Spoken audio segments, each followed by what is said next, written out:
Vous êtes entrepreneur, cadre ou dirigeant, retrouvez mon offre d'accompagnement et accédez à ma masterclass sur mon tout nouveau site internet fabiendecosmos.com. Le lien est dans la description de cette vidéo.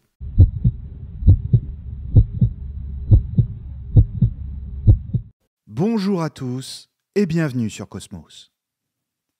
Au travail, en voiture, au restaurant ou tout simplement dans la rue, ils sont partout.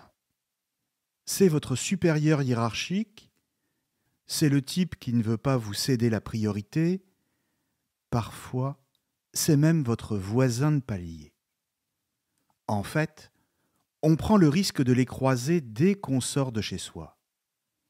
Mais il arrive que cela soit encore plus délicat à gérer, quand par exemple, il y en a un dans votre famille, ou quand un spécimen arrive à s'incruster dans votre groupe d'amis. Eux, ceux dont je parle, ce sont tous ceux qu'on ne peut pas nommer ici.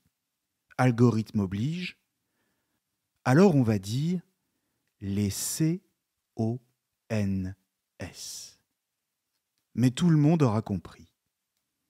D'ailleurs, le mot lui-même pose problème, car on pourrait passer du temps à essayer de le définir. Un CON, ce n'est pas exactement quelqu'un qui manque d'intelligence. Et ce n'est pas non plus une personne qui ne serait que malveillante. En réalité, c'est un peu des deux. Un CON, c'est un individu qui, dans des circonstances précises, fait preuve à la fois de manque de souplesse en société et d'une piètre valeur morale.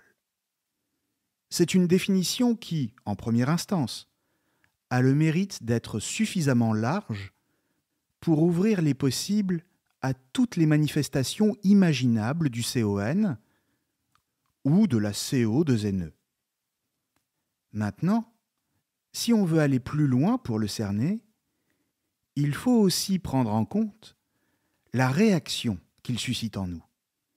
Un CON, c'est surtout quelqu'un qui provoque chez nous une passion négative, comme de l'agacement, de la colère, voire de la violence ou de la haine, ou encore du dégoût.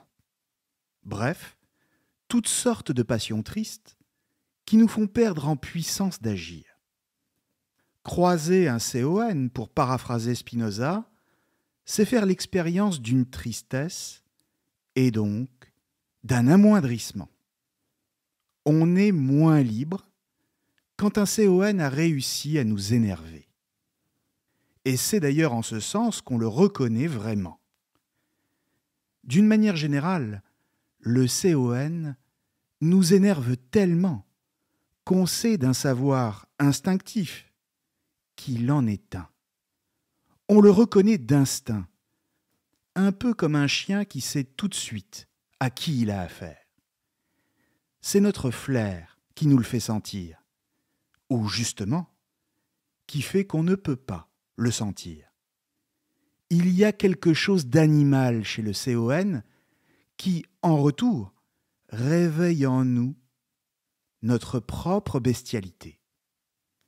Face à un CON, il est tellement difficile de garder son calme et surtout de faire preuve d'intelligence qu'on devient bête. On fait preuve à notre tour de bêtise. C'est pourquoi je parlerai aussi de bêtise pour caractériser le CON, parce que ce terme, la bêtise, laisse bien entendre la part d'animalité qui est en nous. Disons pour l'instant que la bêtise, c'est l'attitude même du CON, laquelle est toujours susceptible de passer en nous et de nous contaminer, voire de nous rendre encore plus CON que l'autre. En réalité, les philosophes ne se sont presque jamais intéressés à cette question de la bêtise, alors que pourtant, elle constitue l'une des caractéristiques les plus évidentes de la vie humaine et fait partie de nos vies. Pour approcher le sujet, il faut aller chercher du côté des moralistes français comme La Bruyère, Chamfort ou La Rochefoucauld, qui sont pour ainsi dire les premiers psychologues au XVIIe et au XVIIIe siècle, et dont l'étude des caractères humains demeure quasiment indépassable. Si nous voulons en comprendre le fonctionnement, il faut poser tout de suite que la bêtise n'est pas un absolu. Ce n'est pas une essence, mais une attitude, un certain type de comportement individuel ou collectif. Autrement dit, la bêtise est un problème éthique, c'est-à-dire qui concerne la conduite de la vie, en l'occurrence de la vie en société. Cela signifie donc deux choses très simples et qu'il nous faudra garder à l'esprit. D'abord, que personne n'est CON par nature, mais simplement par rapport à une situation précise. Il n'y a pas de CON de manière absolue, mais seulement de manière relative, c'est-à-dire relative à des circonstances et relative aux autres. En clair, quand tel individu entre en contact avec tel autre. C'est en cela que c'est un problème éthique et non pathologique. Et la conséquence de ce premier point, c'est que la bêtise n'a donc rien à voir avec une déficience mentale ou un manque d'intelligence. Elle ne se réduit pas à un manque d'intelligence, ce qui serait d'ailleurs beaucoup trop facile de la considérer comme ça. On peut être très intelligent, voire d'une intelligence supérieure, et dans le même temps, complètement CON. Ça arrive même très souvent. Parfois, on peut même être très CON parce que très intelligent. Ça peut être un rapport de cause à effet dans certains cas. C'est-à-dire quand l'intelligence nous conduit à une impuissance, quand il s'agit de trouver des solutions à des problèmes concrets, ce qui est le cas de certains personnels politiques, ou encore, ça peut nous conduire à une forme d'incapacité sociale quand on est trop brillant et qu'on en devient méprisant et un but soi-même. La bêtise n'est donc pas un problème de manque d'intelligence, encore une fois, mais bien un problème éthique et de rapport aux autres. Ce qui nous conduit donc à ce deuxième point, à savoir que nous pouvons tous, dans une situation donnée, faire nous-mêmes preuve de bêtise et donc être le CON d'un autre. La bêtise est une possibilité qui est toujours là, présente en chacun de nous, et nous pouvons à tout moment être rattrapés par elle, soit de manière individuelle, soit de façon collective, à travers un groupe. Et il s'agit donc aussi de faire preuve d'honnêteté intellectuelle vis-à-vis de soi-même, si l'on veut se donner une chance de penser la bêtise et de la comprendre.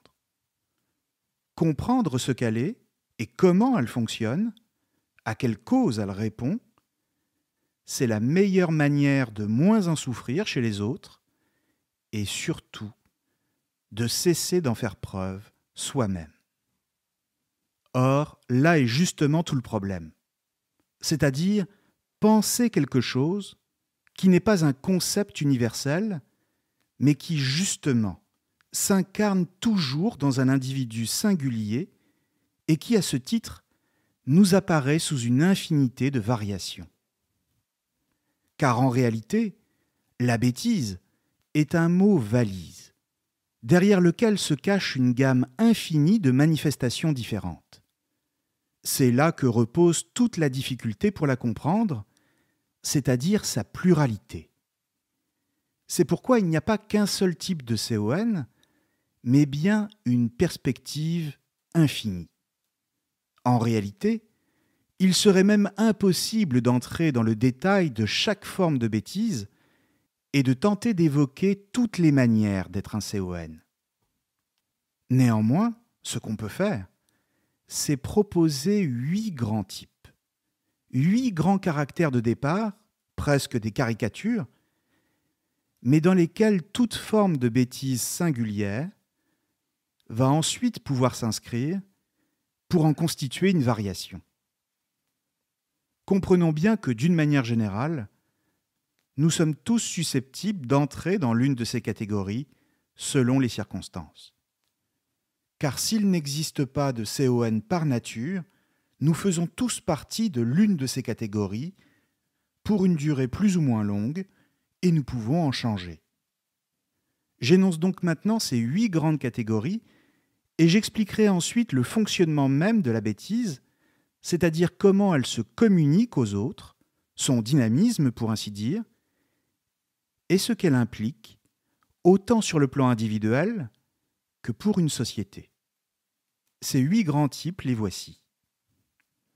Il y a d'abord le petit CON, c'est-à-dire l'adolescent arrogant qui pense tout savoir et qui répond aux adultes. Il est méprisant, et cela tout simplement parce qu'il est mal dans sa peau. C'est pourquoi on ne peut pas vraiment lui en vouloir. Simplement, il énerve parce qu'il ne veut pas écouter, et qu'il se fiche par principe de ceux qui lui parlent, c'est-à-dire les adultes, mais aussi de façon générale, de toute forme d'autorité. Bien sûr, il est ignorant, on peut même dire qu'il se moque du savoir, ne voit aucun intérêt particulier à étudier et préfère passer son temps au téléphone avec ses amis. Son horizon est limité, mais d'une manière générale, nous sommes tous plus ou moins passés par là.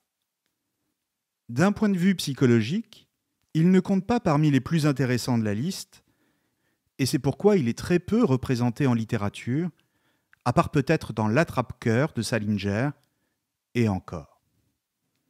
Ensuite, vient le jeune CON. Un peu plus âgé que le précédent, c'est un jeune ambitieux. Il est arrogant et il prétend avoir un talent qu'il ne possède pas. Et cela, avant même d'avoir eu le temps d'acquérir de l'expérience. Il est persuadé que le monde commence avec lui. C'est aussi le jeune homme ou la jeune femme qui pense déjà tout savoir et qui parle avec suffisance. Il en sait assez pour parler sur un ton assuré, mais pas suffisamment pour comprendre que son savoir est encore très pauvre, ce qui le fait d'ailleurs ressembler au demi-habile de Pascal. Il pratique souvent l'ironie, et comme il pense avoir de l'esprit, il se moque facilement des autres, et surtout des personnes plus âgées. Il peut ainsi donner lieu à toutes les variantes du snobisme, qu'on retrouve bien entendu à tout âge. Vient ensuite, par opposition, le vieux CON.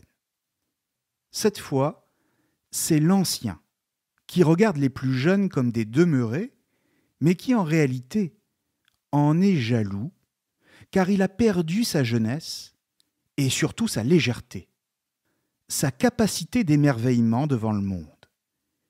Il le sait, même s'il le cache, et il en éprouve de la frustration. Il voit dans le passé une lumière qui n'existe plus, mais à travers ça, c'est son propre passé qu'il cherche. Surtout, il est persuadé d'avoir raison sur tout. Et c'est pourquoi il se sent supérieur, même si en général, ses expériences de vie sont mal digérées et ses succès, souvent imaginaires. Il ricane beaucoup, se moque de ceux qui s'enthousiasment et qui tentent des choses, comme pour mieux masquer qu'il a lui-même échoué dans ce qu'il aurait vraiment aimé faire. Si le jeune CON manquait d'expérience, lui, au contraire, en a à revendre. Mais c'est simplement que son expérience est restée fortement marquée par la perte des illusions et qu'il n'est pas parvenu à la sublimer. Le résultat, c'est qu'il n'a pas réussi à faire la paix avec lui-même et avec le monde. Il est toujours en conflit, toujours en désaccord, irritable et irrité, ce qui rend toute conversation impossible. Autre catégorie, le sale CON. Celui-là est le plus agressif de tous. Ce qui le caractérise le plus, c'est sa mauvaise foi. Quels que soient ses torts, il ne les reconnaîtra jamais. Mais surtout, il est hargneux, aigri et tiraillé par le ressentiment. Il peut être retors, vicieux et capable de manigancer les pires coups par vengeance en réfléchissant à froid. C'est l'homme du ressentiment et des passions tristes. Et quand il a du pouvoir, il cherche à écraser ses subordonnés. On peut aussi l'appeler le sombre CON quand il prend un aspect plus buté et borné. Psychologiquement, c'est aussi le plus intéressant car il peut donner lieu à des variantes qu'on retrouve souvent dans la littérature, notamment chez Dostoïevski et plus largement dans tous les romans psychologiques ou encore dans les séries noires. Ensuite, j'en viens à l'un de mes préférés, le gros CON. C'est celui qui agit sans réfléchir aux conséquences et sans penser aux autres. Il est égoïste. C'est celui qui vous bouscule dans la rue sans se retourner pour s'excuser parce qu'il s'en fiche. Autrement dit, c'est celui qui n'a aucune éducation. Il veut passer devant tout le monde, se précipite sur les petits fours en cours de soirée, parle fort, ramène tout à lui. La Bruyère le décrit très bien dans son livre Les caractères, par exemple à travers le personnage de Gnaton, lequel est une personnification de l'égoïsme. Il n'est pas du tout aigri comme les précédents, et au contraire d'ailleurs, il est assez exubérant en société. Il aime focaliser l'attention sur lui, étaler sa culture, chercher à impressionner et à se faire bien voir des puissants. Le courtisan en est d'ailleurs une modalité. Et on peut dire que depuis l'époque de Louis XIV et de Molière, jusqu'à aujourd'hui, il n'a pas beaucoup changé. Mais sans aller jusqu'au sommet du pouvoir, il est possible de le croiser n'importe où. Autre modalité de la bêtise, le gentil CON. Il est celui qui fait pitié, parce que son problème, c'est qu'il n'est que gentil. Et partant, il se laisse manipuler par le premier venu. On le considère un peu comme l'idiot du village, mais il a au moins l'avantage de ne pas être un méchant. On le retrouve au cinéma, bien sûr, dans un film très connu où il est question d'un dîner. Sa bonhomie et sa jovialité font qu'il a des amis, mais le plus souvent des amis qui lui ressemblent et avec lesquels il forme une petite communauté insouciante, ignorante même, du mal qu'on peut dire d'eux.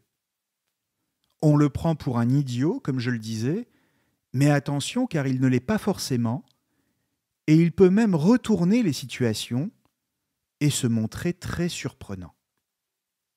Catégorie très proche maintenant, le pauvre CON. Il se caractérise surtout par le fait d'être un peu perdu dans la vie. C'est un paumé qui n'a jamais d'opinion sur rien, ce qui n'est pas forcément un mal d'ailleurs, mais le problème, c'est qu'il s'en remet sans cesse à celle des autres. Il vit souvent dans le relativisme, incapable de se décider, parce que tout lui va. En réalité, il est bien plus idiot que le précédent, parce qu'il est paresseux intellectuellement et surtout ignare. Il est celui qui se rapproche le plus de ce que Nietzsche appelle la plèbe, ou qui fait partie du troupeau. En ce sens, il est une sorte de caisse de résonance des opinions générales qu'il reprend à son compte. Il suit le mouvement, les modes, les tendances, c'est-à-dire qu'il est conformiste. Dans le pire des cas, cela peut faire naître toutes sortes de problèmes en société quand les individus de ce genre-là suivent les phénomènes de masse. En l'occurrence, c'est bien de lui dont il est question dans le roman Le conformiste d'Alberto Moravia, qui raconte la vie d'un individu qui se conforme à ce qu'on lui présente comme modèle dans le contexte de l'Italie, à l'époque du fascisme. Enfin, la catégorie la plus amusante, et pour laquelle j'ai eu du mal à trouver un nom, le drôle de CON. Cette fois, c'est le plus drôle de tous. Celui dont on rit parce que sa bêtise nous enchante. Il ne se prend pas au sérieux et il peut même devenir génial dans certains cas. Au cinéma, par exemple, il correspond tout à fait au rôle joué par Pierre Richard. Alors évidemment, il est possible que chacune de ces 8 catégories nous fasse penser à quelqu'un qu'on connaît. Ce qui est bien la preuve que la bêtise s'incarne toujours dans un individu clairement identifié. Mais il faut bien garder à l'esprit que chacun d'entre nous a pu faire partie de l'un de ces types, voire que nous en faisions toujours partie sans le savoir. Le vrai CON s'ignore toujours lui-même en tant que CON, et donc il ne sait pas qu'il l'est. S'il le savait, cela voudrait dire qu'il serait capable d'opérer ce décentrement par rapport à lui-même et qui est nécessaire pour se regarder et donc pour se juger. Et devant sa propre image, il ressentirait immédiatement de la honte. C'est ce qu'il se passe en général quand on pense à la façon dont on s'est comporté à certains moments de notre vie et dont on n'est pas fier. La bêtise s'incarne donc, comme je le disais, ce qui signifie qu'on en fait toujours l'expérience à travers quelqu'un, un personnage qui tout de suite donne son corps, pour ainsi dire, à la bêtise. Celle-ci a un visage et une voix, une manière particulière de parler, de s'exprimer. Elle devient concrète. Elle s'incarne même à tel point qu'elle fait naître en nous une sorte de répulsion pour la personne. En réalité, la bêtise des autres fait naître en nous toutes sortes de passions violentes, voire douloureuses, et c'est en cela qu'elle présente un dynamisme. Pourquoi ? Eh bien simplement parce que face à la bêtise des autres, nous répondons spontanément par la bêtise. Nous devenons bêtes à notre tour, si bien que la bêtise circule et se reproduit dans une sorte de circuit fermé où c'est toujours la violence qui triomphe. On devient soi-même un CON à l'image de l'autre. C'est donc un processus en miroir, si bien que la bêtise circule entre les individus et qu'elle passe de l'un à l'autre. C'est ce que j'appelais tout à l'heure le dynamisme de la bêtise. C'est d'ailleurs l'une des thèses du philosophe Maxime Revers dans son livre « Que faire des CONS ?» publié en 2019. Il explique que le CON nous renvoie toujours à la possibilité d'en être un soi-même. Parce que face à un CON, notre réflexe est de prendre la même posture que lui. Alors, s'amorce un processus qui n'est rien d'autre qu'une escalade. Il y a donc bien une communicabilité de la bêtise, même s'il s'agit d'une communication à vide, dans laquelle on n'a plus rien à se dire, plus rien à échanger, sinon de la violence. Nous adoptons le même comportement, nous cessons de réfléchir, et nous jugeons l'autre de la même manière que lui nous juge, dans une sorte de régression. Mais cela, tout en étant persuadés que nous sommes du bon côté, c'est-à-dire du côté de l'intelligence, et donc que nous sommes légitimes pour juger, puisque nous sommes plus intelligents que l'autre. Le seul problème, c'est qu'il s'agit là de reproduire le même instinct que l'autre et donc de cesser, autant que lui, de faire preuve d'intelligence. Les deux individus sont alors devenus deux CONS, l'un pour l'autre, qui se regardent comme tels, aveuglés par leur propre sentiment de supériorité, et tous deux sont pour ainsi dire pris dans une sorte de circuit électrique fermé. Ils se communiquent mutuellement de la haine. Et la finalité de cette bêtise mutuelle est toujours la violence, même quand celle-ci n'est que symbolique.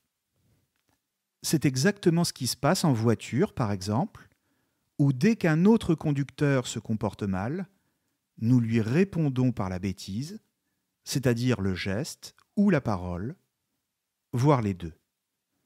En clair, nous cessons de réfléchir, nous revenons à l'état animal. Nous revenons à l'état de bête, une bête à sang chaud ou à sang froid selon les cas, mais dans laquelle domine toujours l'instinct et donc la violence. L'affrontement n'aura alors plus d'autre sens que de s'imposer à l'autre, et cela notamment pour le faire taire et tirer satisfaction de son silence.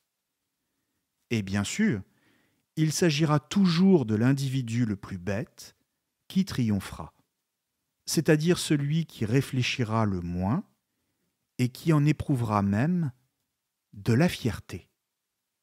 Le vrai CON est aussi celui qui est le plus fier de l'être, ce qui le rend d'autant plus navrant.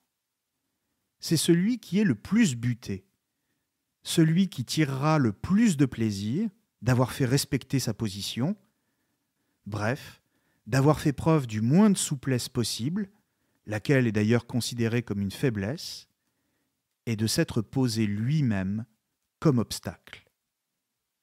Le CON, c'est donc celui qui fait obstacle, qui barre le passage. Il est celui qui nous fait obstacle, à nous, mais surtout celui qui fait obstruction au mouvement de la vie elle-même, laquelle exige toujours de la souplesse. Le CON, c'est celui qui manque de souplesse. Dans son livre Le rire, Bergson explique que le rire est toujours provoqué par celui qui se comporte de manière trop mécanique, comme un automate, et donc sans réfléchir. Quand on manque de souplesse, c'est qu'on n'a pas fait ce qu'il fallait pour s'adapter à l'imprévisibilité du mouvement de la vie. Un peu à l'image de Charlot dans les films de Chaplin. Et c'est cela qui est risible.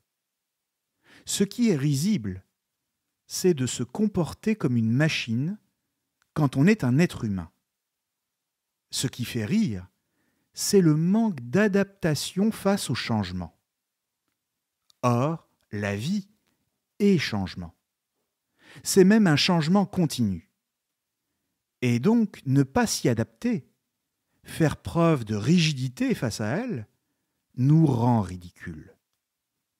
Le CON correspond parfaitement à la définition donnée par Bergson quand il parle du rire, et dont il dit que c'est du mécanique plaqué sur du vivant. Le CON, c'est une sorte d'automate qui persistera toujours dans la voie qu'il a arrêtée et dont il ne sortira pas, quoi qu'il arrive. Et de l'extérieur, quand on regarde le CON, en effet, il nous fait rire. Il est rigide, il ne veut pas plier, et cela d'autant moins qu'il est totalement inconscient lui-même d'être un CON. Bergson va jusqu'à dire que le rire est un châtiment social, un rappel à l'ordre humiliant adressé par la société à celui qui s'est montré trop raide, ce qui, encore une fois, nous permet de penser le CON. Les meilleurs exemples ici sont sans doute les personnages joués par Louis de Funès au cinéma, qui sont toujours des CONS sûrs d'avoir raison, qui persistent dans leur certitude, et cela même s'ils sont constamment mis en échec. Les personnages de De Funès, c'est du mécanique, plaqué sur du vivant, encore une fois. Ils sont mécaniques au sens où ils sont incapables de souplesse, et donc d'épouser le mouvement des choses. Ce qui serait pourtant la seule manière de sortir de leurs bêtises et même de réussir dans leurs entreprises. Bref, on voit bien que l'enjeu pour échapper aux CONS de toutes sortes, et surtout pour ne pas prendre le risque d'en devenir un soi-même, c'est la souplesse. Mais attention, ce n'est pas non plus un excès de souplesse qui nous sauvera de la bêtise. Comme dans le cas de celui qui pense être tellement cool qu'il n'est pas du tout concerné par la bêtise. Celui-là est lui aussi un CON à sa manière, peut-être une variante du jeune CON. Cela veut donc dire que pour sortir de la bêtise, il faut trouver un point d'équilibre entre le manque et l'excès de souplesse. Il faut trouver une juste mesure qui permettra de ne pas se prendre trop au sérieux soi-même, mais aussi de ne pas entrer dans le jeu de ceux qui nous barrent la route. Alors, à chacun d'inventer sa propre manière d'échapper au CONS. L'humour est une voie qui fonctionne assez bien en général, même si cela demande un détachement de chaque instant, voire une légèreté naturelle. La beauté est aussi une excellente stratégie. Il faut la chercher partout et en toute chose en étant attentif à tout, au moindre détail du réel. Et cela parce qu'un seul instant de grâce permet d'échapper à la médiocrité et à la mesquinerie. Tous les soirs, demandez-vous si vous en avez fait l'expérience au cours de la journée. Et si la réponse est non, alors cela veut peut-être dire que vous avez été rattrapé par la bêtise du quotidien. Pour ma part, la musique classique est mon refuge. Mais quelle que soit la méthode, il s'agit bien de reconquérir une part de souplesse. Enfin, échapper à la bêtise, ce n'est pas seulement se libérer de celle des individus. Échapper à la bêtise, c'est aussi reconquérir de la puissance d'agir et de penser face à différents types d'institutions. Institutions politiques, économiques ou culturelles, lesquelles utilisent la bêtise pour mieux parvenir à leurs fins, voire pour contrôler une société. Abrutir est en ce sens un excellent moyen d'asservir. Du pain et des jeux, disait-on dans la Rome de l'Antiquité. Et d'une manière générale, il y a aujourd'hui une organisation de la bêtise à grande échelle à travers tous les relais de la société contemporaine, qui sont les médias, les partis politiques, la production culturelle, avec le cinéma et la musique parfois, et bien sûr les réseaux sociaux, et même les universités ou les grandes entreprises. Tous ces relais sont à l'origine et ensuite font même la promotion d'une bêtise généralisée dont la finalité n'est plus la violence cette fois, mais au contraire la domestication de la masse. Et en effet, rendre les gens plus bêtes présente de nombreux intérêts, comme détourner l'attention des problèmes que rencontre une société, se faire élire, vendre, etc. La bêtise, c'est du temps de cerveau disponible, comme qui dirait. Simplement, cette bêtise-là, qu'on dira institutionnelle, n'est pas risible du tout. Elle est même littéralement effrayante. Non parce qu'elle s'adresse à nos seuls désirs, à nos pulsions et à nos instincts. Certes, c'est ce qu'elle fait. Mais surtout parce qu'elle nous prive des moyens mêmes que nous avons pour la combattre. En l'occurrence, notre cerveau. Elle s'attaque à notre capacité de réflexion. Elle ne fait pas que la mettre en échec, elle la détruit. Et cela se traduit de façon très simple quand, à cause d'elle, nous perdons l'habitude et bien sûr le goût de l'effort intellectuel. Lire un livre, se concentrer sur un texte pour tenter de le comprendre, prendre le temps de creuser une idée, c'est tout cela qui est rendu quasiment impossible. Et une fois qu'on a perdu ça, on devient un peu plus un CON et même on prend le risque de ne plus pouvoir en revenir. Plus on est habitué à la bêtise organisée et aux différentes sortes de CONS qui nous la présentent, moins on a envie de faire autre chose, parce que l'effort que cela représente pour faire le chemin inverse est désormais considérable. L'habitude est d'une telle force qu'elle s'inscrit en nous comme une seconde nature. Et le résultat, c'est qu'on devient un mouton d'autant plus docile qu'il ne sait même plus exprimer 2 ou 3 idées simples. Ce n'est pas tant que lire un livre rend forcément plus intelligent, c'est surtout que cela permet d'échapper au troupeau, c'est-à-dire à l'instinct grégaire qui est toujours susceptible de revenir en nous et qui est comme l'incorporation de la bêtise généralisée. Se prémunir contre cette forme de bêtise institutionnelle, cela consiste donc à mettre en place des habitudes contraires à celles qu'on nous impose sans en avoir l'air. S'habituer à prendre son temps pour lire et même pour philosopher, c'est à coup sûr le meilleur moyen que l'homme a trouvé pour échapper à la bêtise des autres et donc pour oublier un peu la sienne. Merci à tous et à très bientôt sur Cosmos. Si vous voulez en savoir plus sur mon accompagnement philosophique, n'hésitez pas à visiter mon site internet fabiendecosmos.com et à visionner ma masterclass. Tous les liens sont dans la description de cette vidéo.